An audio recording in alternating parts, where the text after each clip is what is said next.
Oiê! Há algum tempo nos comentários vocês vêm sugerindo pra nós que nós fizéssemos uma série sobre diferentes tradições religiosas e nós adoramos as ideias, gostamos muito mesmo, e é por isso que hoje vamos dar início, então, à série Caminhando pelo Sagrado, onde traremos de forma bem tranquila, bem breve, algumas reflexões e elementos importantes para pensar a religião fora da caixinha, fora do que tradicionalmente a gente pensa.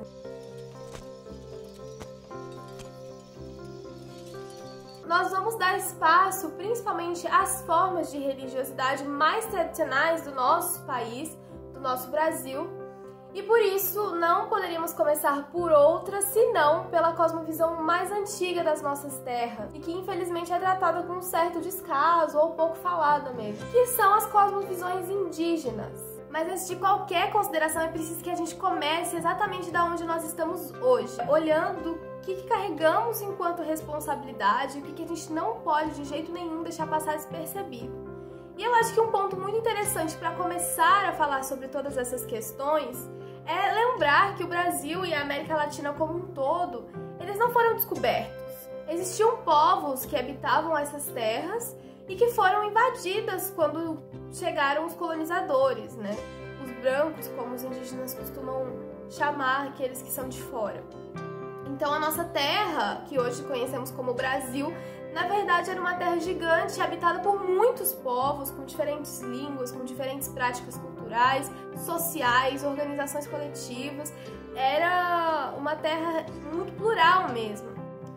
Quando os colonizadores chegam, eles trazem com eles a violenta ganância pela dominação no estilo europeu, né? Com armas, com doenças diferentes daquelas que o sistema imunológico dos indígenas estava acostumados, enfim. E essa dominação, que acontece de várias formas e não sem resistência, deu aos colonizadores o poder sobre o discurso sobre os povos dominados. E isso é muito importante, porque quando você tem o poder de decidir o discurso sobre um determinado povo, ou nesse caso determinados povos, você também tem o poder de decidir sobre a imagem que se constrói sobre aquele povo ou aqueles povos. Um exemplo muito fundamental para a gente pensar é exatamente a categoria do índio. O índio, essa categoria que define os povos nativos da nossa terra, é uma categoria do discurso dominante que parece unificar o que na verdade não é unificado, né? Ela reduz toda a riqueza cultural, a riqueza linguística, religiosa, toda aquela pluralidade de populações indígenas nativas da nossa terra a uma única, o índio. Parece ser o quê? Um ser exótico, desprovido de pluralidade, que vive no meio do mato, sem tecnologia, que parece mesmo viver num tempo fora do tempo. O que é uma contradição, já que, segundo as fontes, existem hoje no nosso território pelo menos 274 línguas indígenas, e a gente praticamente desconhece todas elas. E isso demonstra que os povos originários, eles existem e resistem no Brasil ainda hoje, que eles podem e devem ocupar os espaços de discussão, os espaços de pesquisa, eles podem e devem utilizar das tecnologias e de tudo que foi construído em cima do extermínio e da guerra contra os seus. E com certeza a gente tem muito a aprender com as populações indígenas. Na verdade, a nossa tarefa enquanto pessoas que detêm certos privilégios deveria ser a de sempre defender alternativas mais respeitosas, que valorizassem e dialogassem de forma mais responsável com essas populações tão maltratadas pela nossa história e pela nossa política de forma geral. E é pensando nessa tarefa, justamente para tirar a carga colonizadora que o termo índio tem, a gente vai preferir aqui no vídeo, e geralmente a academia também prefere, utilizar-se do termo indígena, ou povo originário, ou povos originários, ou ainda povos ameríndios, para falar sobre essas populações que são as verdadeiras donas da nossa terra. É importante perceber que os elementos que a gente vai trazer aqui hoje são elementos generalizantes, muito básicos, é quase um beabá mesmo, pontos importantes das cosmovisões ameríndias, já que a gente não tem tempo suficiente, muito menos conhecimento para aprofundar em cada uma das tão diversas e ricas culturas indígenas. Um ponto importante é que muitas daqueles adereços, roupas, pinturas que os indígenas utilizam são parte do seu entendimento de sagrado. Um outro ponto muito importante é a figura do xamã. Muitas vezes a gente costuma associar o xamã a uma espécie de líder religioso, mas não é exatamente isso não. Em muitas culturas, o xamã é aquela figura que tem o maior potencial de ajudar as pessoas, porque é quem transita entre os diferentes mundos e quem aprende a sabedoria deles. Mas como assim transita entre os mundos, Giovana? Que isso? Na concepção de muitas culturas indígenas, absolutamente tudo da natureza é vida. Mas cada vida coexiste no seu próprio mundo, tendo organizações sociais muito parecidas entre eles, mas também no mundo mais coletivo, que é o mundo da harmonia da natureza, né? Aquele mundo que todo mundo coexiste e coabita junto. Bom, eu sei que é muito complexo, a religiosidade ameríndia é de fato uma coisa muito complexa, mas para fazer um pouco mais de sentido eu vou tentar dar um exemplo. Talvez eu peque aí, mas que eu vou realmente me esforçar. Por exemplo, eu e você. Nós vivemos no nosso mundo que se insere e não se separa em nenhum momento de um mundo mais total. E tudo isso é a natureza, é onde nós estamos vivendo, é onde nós existimos, como um todo. O xamã, ele seria aquele que consegue transitar entre o nosso mundo, então é uma figura por quem a gente tem um grande apreço, um grande carinho, mas que ele também consegue transitar entre o mundo, por exemplo, de um gavião.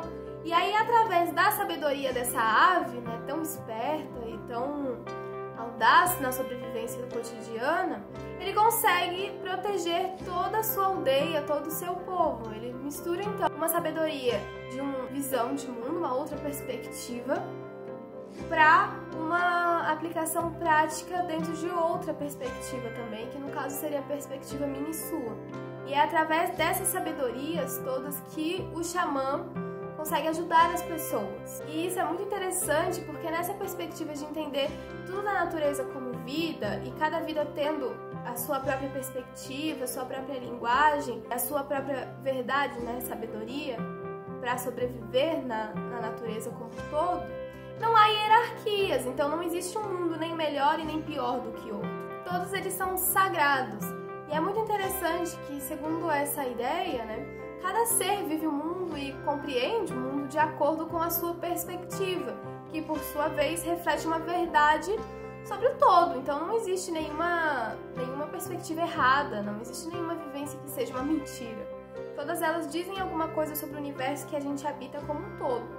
A cosmovisão indígena não é fácil de compreender, eu acho que tem muita complexidade e a gente tem muita mania de reduzir isso, achar que é tudo muito simples, quando na verdade não é.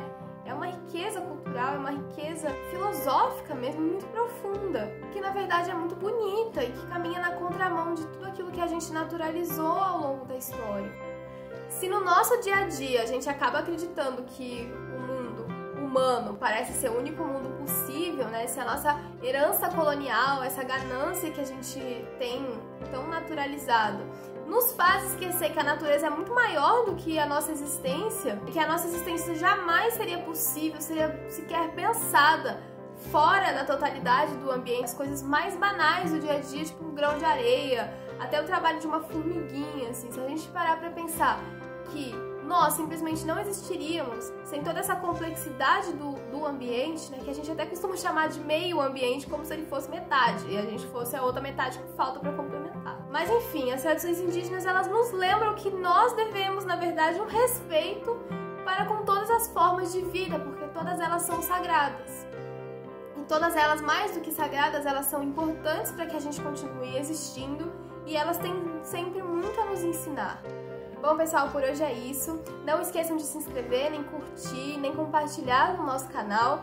E para quem acompanhou a gente aí até o final e nos acompanha nos vídeos anteriores também, deve ter percebido que a gente mudou um pouco o formato de apresentação do vídeo. Dessa vez não colocamos as fontes logo ali no desenrolar da nossa conversa, né? Vamos deixar aqui nas descrições, aqui embaixo. Então, se vocês tiverem interesse numa leitura mais aprofundada e saber quais foram as nossas referências para produzir o roteiro de hoje, por exemplo, olhem aqui embaixo, a gente sempre deixa nas descrições, às vezes até link quando tem links, enfim. E as referências de hoje estão muito boas, eu deixei aí 2 filmes, né, 2 referências de imagem mesmo, uma que é uma animação muito legal, também está disponível em outras plataformas, inclusive por torrent, se vocês preferirem. E um filme muito bom, em preto e branco, mas que tem, assim, uma estética muito legal, uma produção muito legal e uma crítica muito boa no roteiro do filme.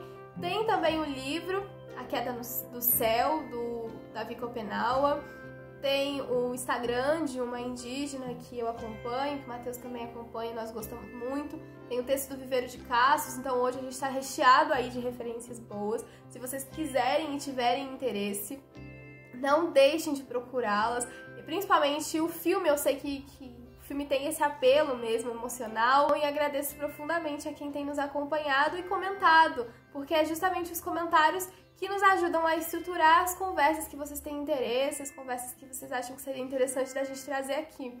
Então é isso, daqui 15 dias a gente volta com mais um capítulo dessa série aí sobre tradições. E eu espero vocês também nos comentários aqui para deixarem qual vai ser a nossa discussão da próxima semana. Então um beijão!